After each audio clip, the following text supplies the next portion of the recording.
Good morning student.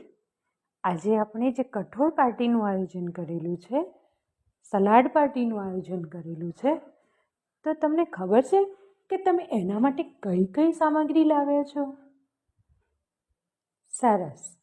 કાકડી, દાડમ, bit, ગાજર, ટામેટાં, કેટલાક લોકો સફરજન પણ લાવ્યા છે.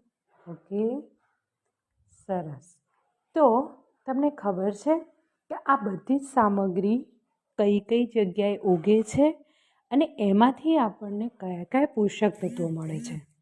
તો ચાલો આજે આપણે આ કઠોળ પાર્ટીની સાથે સાથે કેટલું જ્ઞાન પણ મેળવીએ. કાચું એટલું સાચું.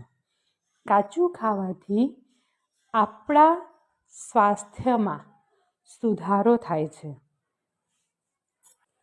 ગમે તેવા રોગો હોય પણ જો તમે તમારા આહારની અંદર કાચો આહારનો ઉપયોગ કરતા હો તો એ રોગને મટાડવાની શક્તિ સલાડની અંદર રહેલી છે.